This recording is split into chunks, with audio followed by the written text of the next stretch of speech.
Tudo da Canção Nova em um só lugar. Canção Nova Play. O Senhor esteja convosco. Está no meio de nós. Proclamação do Evangelho de Jesus Cristo segundo João. Glória a vós, Senhor. Naquele tempo disse Jesus a seus discípulos: quando vier o defensor, que eu vos mandarei da parte do Pai, o Espírito da verdade, que procede do Pai, ele dará testemunho de mim.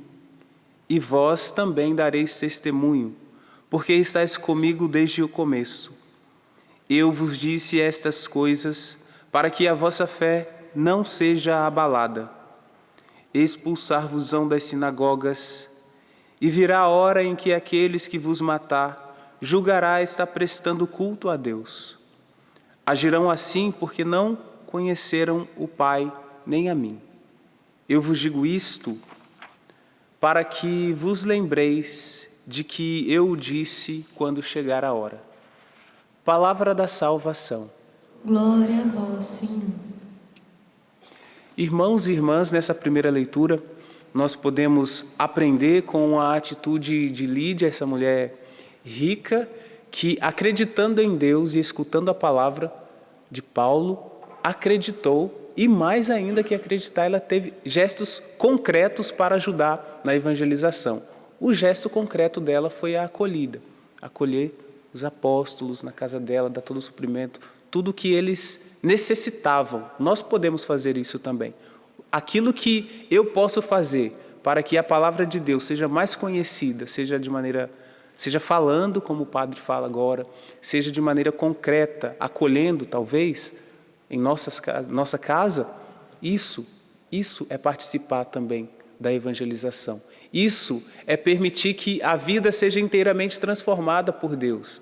Então, não transforma apenas a aparência, não transforma apenas o meu comportamento, mas transforma todas as minhas atitudes no mundo. Isso é uma pessoa que se deixou conduzir, que se deixou tocar e direcionar pelo Espírito de Deus. Esse Espírito que, após ouvir o Salmo, que o Senhor de fato Ele nos ama de verdade, em todas as situações, sejam de dores, de sofrimento, de tribulações, ouvimos falar do Espírito de Deus. Aqui Jesus diz, o Espírito que eu vos mandarei da parte do Pai. Este Espírito, o amor do Pai e do Filho, procede do Pai e do Filho, esse intercâmbio do amor entre os dois, o Espírito Santo, Ele mesmo é o amor, e aqui Ele é chamado de o Espírito da verdade, é Ele quem nos ajuda, é Ele quem nos direciona e faz com que a nossa fé não se pereça, com que a nossa fé não seja abalada. É este Espírito o que nós ouvimos nestes versículos 26. Quando vier o defensor, que eu vos mandarei da parte do Pai, o Espírito da verdade, que procede do Pai, ele dará testemunho de mim. E vós dareis testemunho, porque estáis comigo desde o começo. Eu vos disse estas coisas para que a vossa fé não seja abalada. Sabemos que na liturgia nos aproximamos da solenidade da Ascensão de Nosso Senhor e posteriormente da solenidade de Pentecostes, o envio do Espírito sobre os apóstolos, aquela inauguração da igreja, diríamos assim. Publicamente a igreja se inicia ali que tem um impulso, a força do Espírito evangelizador, a força interior também, que os discípulos fizeram ao receber o Espírito Santo, aquela força que eles já tocavam visivelmente, externamente quando viam o ressuscitado. Ao longo desses 50 dias nós temos ouvido textos da aparição do ressuscitado, que transforma os discípulos, que transforma os apóstolos, aquelas pessoas com quem ele se encontra. Vejam só, de pessoas medrosas passam a ser pessoas cheias de coragem, pelo encontro com o ressuscitado e mais ainda com a força do Espírito, o defensor, o consolador, que permanece conosco em todas as situações. Assim como permaneceu com os discípulos, o Espírito permanece conosco e nos direciona em tudo. O que você precisa ser direcionado pelo Espírito no dia de hoje? Que situação está aí pendente que você tem tentado resolver sozinha, sozinho, e não tanto voltado para o Espírito de Deus, pedindo para que Ele te conduza e te ajude. Em todas as situações de nossa vida, nós devemos acreditar, como Lídia acreditou na primeira leitura, acreditar que o Senhor nos ama de verdade, como ouvimos no Salmo. Devemos acreditar e continuar dando passos. É o Espírito Consolador, é o defensor, é Ele quem nos dá força, Ele nos impulsiona, Ele nos ajuda a caminhar. Como a criança que está aprendendo ainda a andar, começa a engatear ali, depois é com a ajuda dos pais e com algumas quedas também que ela aprende a caminhar na vida. Então, às vezes, algumas quedas, algumas situações que acontecem são necessárias para que aprendamos a caminhar em Deus, para que a nossa fé não seja abalada. E para nos mantermos nesta fé inabalável, nós precisamos contar com a virtude teologal da esperança, que não é apenas um nome, esperança. A virtude está em nós. É ela que nos ajuda a não perder o foco.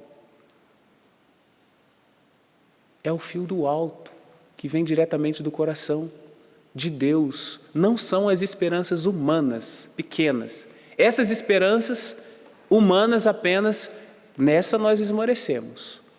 Nessas nós até dizemos, perdi a fé, porque você tinha colocado a sua esperança em alguma coisa, em alguma pessoa, talvez numa empresa, talvez num relacionamento. Isso é uma esperança meramente humana. Mas a esperança teologal, a virtude teologal, não. Ela nos faz olhar as situações na ótica de Deus. É como que olhar o mundo e todas as situações que nos acontecem a partir da forma como Deus nos olha. Mas para aprender a olhar como Deus nos olha, nós precisamos aproximar dele cada dia. Precisamos manter vida de oração, frequentar os sacramentos, confessar os pecados, se aproximar da Eucaristia para adoração também no Santíssimo Sacramento. Só podemos ver o mundo na ótica divina, na ótica de Deus, se nós nos aproximamos dele. Senão, continuaremos vendo na ótica meramente das esperanças humanas. É essa esperança que nos aponta para as alegrias das coisas eternas. Ela nos mantém firmes na fé, mesmo nas dificuldades, mesmo nos sofrimentos, mesmo nas dores, mesmo nas perdas afetivas, as perdas consideráveis, coisas eternas. Eu creio na vida eterna, então, quando nós perdemos alguém, também é a esperança da vida eterna que deve nos mover. Essa esperança, a virtude teologal que está em nós, nos faz permanecer firmes, nos faz sofrer, mas sem desanimar, continuando a caminhar, porque a nossa esperança não se dissipa neste mundo, não está apenas nessas coisas aqui. Devemos nos manter firmes na esperança que em tudo somos direcionados pelo Espírito de Deus e para Deus. É para Deus que nós vivemos. Convido você a responder a Deus no final desta homilia com a sua oração, pedindo, na graça do Espírito Consolador, o defensor, que seus passos sejam passos de quem quer permanecer nas realidades da vida eterna. Senhor, envia o Teu Espírito sobre nós. Senhor, envia o Teu Espírito sobre cada filho que se apresenta a Ti, cada filha, nesta Eucaristia, nesta segunda-feira, início de semana, aqui no Santuário do Pai das Misericórdias, mas tantos que nos acompanham de casa, sejam envolvidos pelo Teu amor, sejam envolvidos por Tua misericórdia e vivam sempre na Tua graça. Tudo da Canção Nova em um só lugar. Canção Nova Play.